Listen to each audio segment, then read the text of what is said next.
Update. Am I the a-hole for refusing to do a paternity test on my children? Original post. My ex-husband and I have 3 children. It was a difficult split, as he left while I was pregnant with our twins, and he tried to make everything as difficult as possible. He and his wife are wanting me to do a paternity test on the children, as they are disputing that our youngest is his, and he no longer wants to pay child support for her. Him wanting to reduce his child support has been an ongoing issue. For the last 5 years, he hasn't had a problem regarding the paternity of any of our children. He's now stating that he doesn't think that our daughter is his, and that I have cheated because she doesn't look like him. She doesn't look much like me either. She's got green eyes like I do. Both of us are pale with light-colored hair and eyes. Our daughter has dark hair that is thick and curly. She looks mixed race, and she's the only one who looks this way. Her twin brother looks like my ex-husband. My daughter looks like my grandmother, who is mixed race and was white passing. I'll be honest, that me and his wife do not get along. I mean, it is hard to get along with a woman who your husband left you for. She keeps trying to shove herself in my children's lives and acting like their mom. She keeps insisting that she's mama and they should refer to her as that. They have refused to call her that, which always ends it with my ex calling me frustrated that the children won't give her respect. She's recently been pointing out that my youngest looks darker than her siblings and has been suggesting that my youngest isn't my ex-husband's. I'm close with my former sister-in-law, ex's brother's wife, and she told me before my ex did that he wanted a paternity test and was going to stop paying child support for her. She's also said that ex and his wife are once again having money issues. This was something I had already suspected, as he had stopped taking them on his weekends as he was having to work overtime. And before people tell me to document this, I have everything documented. I refuse to answer calls from him, which forces him to either text or email me so that I can keep conversation records as I don't trust him. After I found out about him wanting a paternity test, I told him that I wasn't going to consent to him doing a paternity test on the children, and the only way he was getting one is if he took me to court. He told me that it was clear our daughter wasn't his, and that she didn't look like her siblings. He argued that he couldn't afford court, and I was holding his money hostage by forcing him to pay for a child that isn't his. He has now apparently been whining about me on Facebook about how I cheated on him, and I'm forcing him to raise another man's child and forced him to sign the birth certificate. I didn't. He wasn't even there. But as we were still married, I could put him on without him being there. I don't follow him. I had one of his friends try and confront me about it. I want my children to have a relationship with their dad, and I feel like this is stopping them.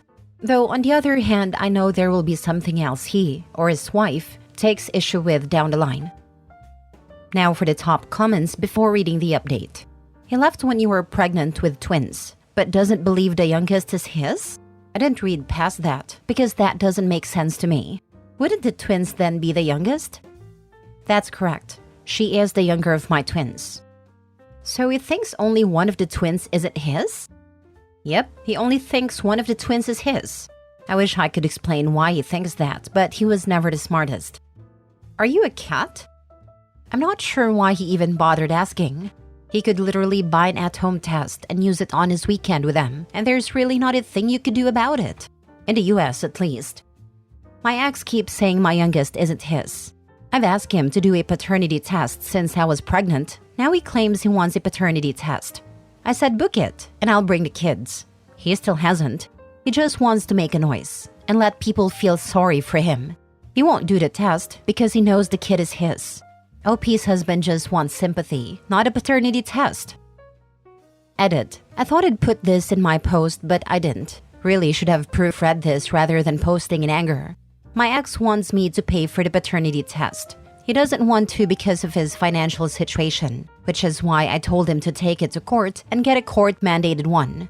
I know if I was to pay for it, then he would want another one, because he'll think that I tampered with it as I paid for it. He did the same with when I had a house valued so I could give him half. He didn't like what the first person valued it at, so had to get another. I know I haven't cheated on him, and she is his.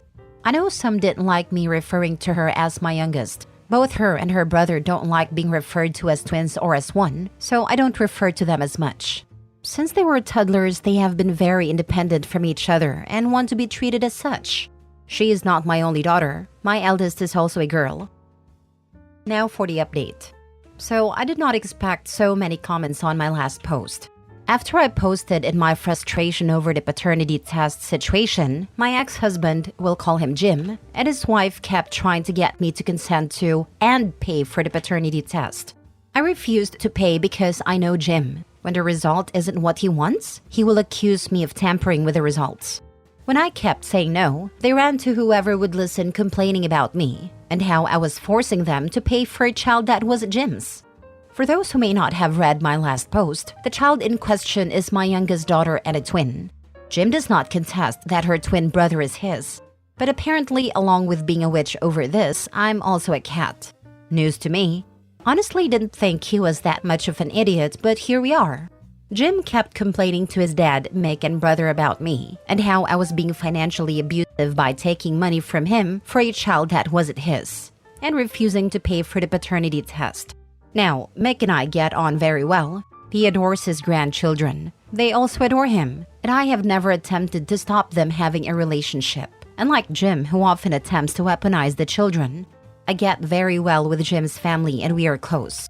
His sister-in-law, his brother's wife, and I are very close. She's the sister I never had. Only child problems. Mick asked if he was to pay for a paternity test, if I would allow it to happen. Mick explained that he wasn't accusing me of anything, but he was fed up of seeing Jim and his wife drag me every chance they got. He understood why I was refusing and agreed with me. I agreed, but started that Jim should choose the company that the paternity test is done through, and I didn't want to know which one was chosen. That way, I wasn't involved. So we had a paternity test. Mick paid for all 3 children to be tested and had them tested with a private company Jim chose, and then a private company Mick's lawyer recommended. Mick explained he did this so that if Jim started arguing against the results calling them fake, then Mick had another set to back them up. And what do you know? All 3 children are Jim's. Since we've gotten the results, Jim has tried arguing that they're wrong and that the youngest definitely isn't his. He has also been taking to Facebook to complain about me and is threatening to take me to court for fraud. The man couldn't even afford to pay for a paternity test. He definitely can't afford a lawyer to take me to court, but I'd like to see him try. Former sister-in-law has been screenshotting some of his comments and sending them over to me, which we've been having a giggle over. Especially since one of the things Jim was whining about is finding out I've been dating a former friend of his. I say former because he, along with some others, were cut out by Jim's wife. Jim's upset because I am alienating him from the children by dating someone new, coming from the man who left me when I was pregnant for his new wife, who keeps trying to insist she is mama to my children. My children only met my boyfriend for the first time this weekend, after we had been dating for a year. Before people jump to Jim's defense and claim I am alienating him, I've never stopped him seeing or communicating with the children. He's the one that decides when he is interested in being their dad. So yeah, unsurprisingly, my children are Jim's. Jim's still an idiot. The children are happiest they're off to have a sleepover at their granddad's with cousins, while I get to have wine and spend the evening catching up with my former sister-in-law. Jim and his wife are still mouthing off on social media, but it's falling on deaf ears for the most part. While ex-father-in-law and brother-in-law seem like smart guys, so the stupidity isn't genetic. Jim's just an A-hat with an idiot witch for a new wife. Enjoy your kids, your friendships, your new boyfriend, and wine. Maybe father-in-law should get a paternity test on Jim. Jim's the a-hole. Screw him. He needs to pay for things he wants, not other people. He thinks a woman could have twins from 2 fathers? Ridiculous. He doesn't want to have a boyfriend? Ridiculous. Let him wallow in his own stupidity and live a crappy life. Actually, it can happen that a woman can have twins by 2 separate fathers/sperm donors, but the woman has to sleep with the 2 different men very close together. Biology can be such fun. I saw it on Maury years ago. Mom was white, dad was black, and one twin was mixed and the other was very white with red hair. Dad was the father of their mixed twin, not the other one who was the one dad thought wasn't his. Next story. Am I the a-hole for rejecting my friend's request to have an open relationship with my husband? Original post. I, 30 female, have been married to my husband, 32 male, for 5 years. We have 2 beautiful kids, 5 male and 6 female, and have a very strong relationship and are happy together. Recently, my friend Lisa, 29 female, confided in me that she has developed feelings for my husband. She said that she finds him attractive and admires our relationship, and she asked if we would consider having an open relationship so she could be with him too. I was shocked and told her no, explaining that my husband and I are committed to each other and that we are not interested in an open relationship. Lisa got upset and accused me of being selfish and closed-minded. She argued that modern relationships should be flexible and that I was denying her happiness. Since then, Lisa has been distant and has been spreading rumors in our friend group, suggesting that I am overly possessive and controlling. This has caused a lot of tension, and some of our mutual friends are now taking sides. My husband is supportive of my decision, but I feel guilty for the drama it had caused. So am I the a-hole for rejecting my friend's request to have an open relationship with my husband? Now for the top comments before the mini update. Forgive my language here, but Lisa sounds like a stupid bitch. And so are the friends who are taking her side. Good grief. Not the a-hole. They very likely don't have the real story, but if they stay at that side after an explanation, they are dumber than a pile of rocks. I really hope that's why they're critical of OP, because they've been lied to. The husband is a human being, not a library book. The whole have that man washed and sent to my tent vibe Lisa is showing is just gross. Not a-hole. Tell the friends that are on her side to let her sleep with her husband. Seriously, do this. You are 100% in right here. Your ex-friend is so self-absorbed that it beggars belief. She's calling her best friend possessive of her husband, who doesn't seem interested in sleeping with her either. Lol. Your husband does not want it. You and your husband are happily monogamous. End of discussion.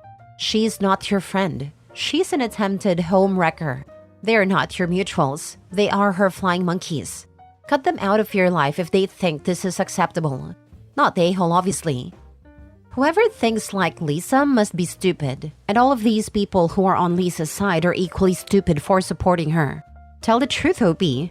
Distance yourself from her.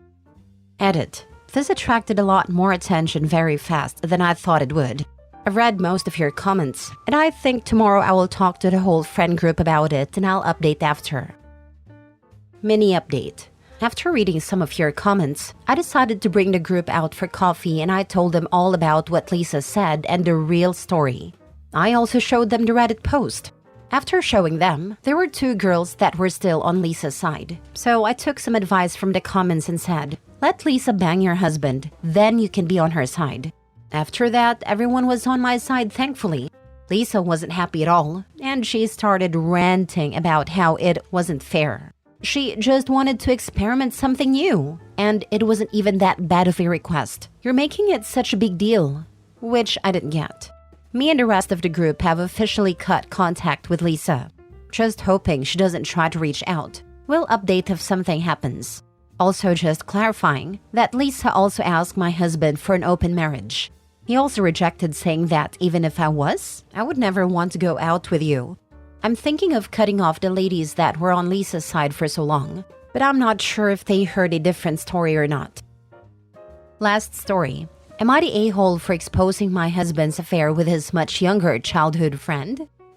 My 34 female husband, 36 male, and I have been married for 12 years. We have 2 kids together, ages 10 and 8. Everything seemed perfect. Until I discovered that my husband has been having an affair with his childhood best friend, Emily, 22 female. Emily's practically family. Our families have been close for decades, and she was often at our house growing up. When she was a kid, my husband used to babysit her. I always thought of her as a little sister, so you can imagine my shock when I found out they were involved. The affair started when Emily turned 18, but I found out through messages on my husband's phone that he had been grooming her for years. He bought her gifts, took her on special outings, and made inappropriate comments that she didn't understand at the time. Now that she's an adult, their relationship has turned physical. I was horrified and confronted my husband. He tried to downplay it, saying they were just old friends who got too close.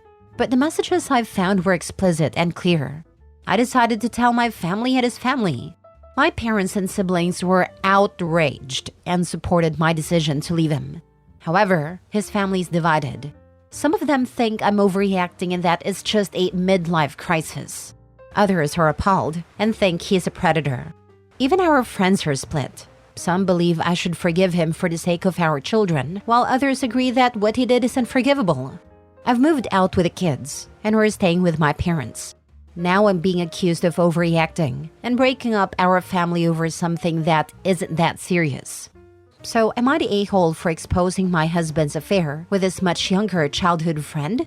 I want to clarify something real quick. My husband and Emily's relationship is more of a brother-sister bond, but I didn't know any other word to describe it, so I used childhood friend. They want to designate you the a-hole because the only alternative is to accept that their loved one, your husband, has done a despicable thing. He's an a-hole, and so is everybody who enables him to carry on as if he's done nothing wrong. I'd be really interested to know what Emily's family makes of it. Not a-hole. I would also put it back into people saying she's overreacting. If their spouse groomed a child they were babysitting and had known since the child was in diapers. Something is throwing me off. OP's husband is 14 years older than his friend. Did he start babysitting an infant when he was 14? And isn't it slightly odd that her parents would have a teenage boy, and at some point a man, babysit their daughter? I'm not sure I believe this story. If it's true, OP's husband is a sick, twisted groomer/predator. Leave him, and ignore anyone who says you shouldn't. How are you childhood friends with someone 10 years younger? Doesn't work that way. My husband used to babysit Emily. He was like an older brother to Emily. Soon, when Emily was a teen, she asked my husband for advice and questions regarding her period, her private parts, etc. Mind you, Emily was about 13 that time, and my husband was in his mid to late 20s. Your husband is a predator and pedophile. He groomed her from a very early age, just waiting for her to be legal. Please listen to those who are holding him accountable. What your husband did is disgusting, and anyone who sides with him are pedophile/predator neighbors. I'd seriously keep my kids away from all of them. I hope you kept evidence to use in a divorce. Not the a-hole, nor are you overreacting. I'm not sure how this is even a question in your mind, but gaslighting can create a mental fog and make you question things. You are doing and have done the right thing.